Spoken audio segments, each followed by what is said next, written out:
নির্বাচনের আগে একটা দল একটা জোট বলে দিয়েছিল যে আমরা ক্ষমতায় আসতেছি, এবং অন্তর্বর্তীকালীন সরকারের প্রধান বলে দিয়েছিল অমুক অমুক অমুকের সংসদে আসা উচিত।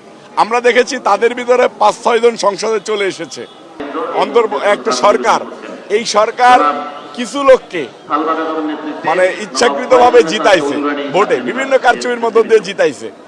তো যাদেরকে জিতাইছে তারা যদি বাংলাদেশি হতো তাহলে আমাদের কোনো আপত্তি ছিল না, কিন্তু তারা তো বাংলাদেশকে ধারণ করে না ভাই।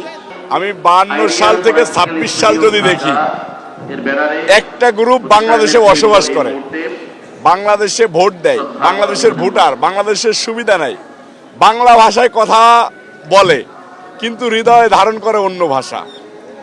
আমি আজকে সকালবেলা ঘুম থেকে উঠে অত্যন্ত ব্যথিত হয়েছি একটা কারণে, যে একটা দলের আমির সে বলতেছে আমি বিরোধী দলীয় নেতা তাই এখানে আসছি।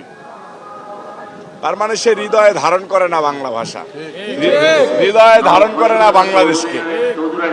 আমাদের দেশের মানুষ প্রত্যেকবার যে তাদেরকে প্রত্যাখ্যান করে, এটাই তার প্রমাণ। কারণ এই যে দেখেন যে এইবার কিন্তু একটা স্বাস্থ্যকর হালিম রাধুনী হালিম, হালিম হোক রাধুনী হালিম।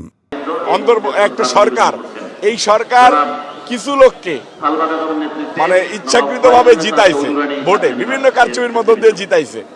তো যাদেরকে জিতাইছে তারা যদি বাংলাদেশি হতো তাহলে আমাদের কোনো আপত্তি ছিল না, কিন্তু তারা তো বাংলাদেশকে ধারণ করে না ভাই। এটা আমার কাছে মনে খুবই কষ্ট লেগেছে।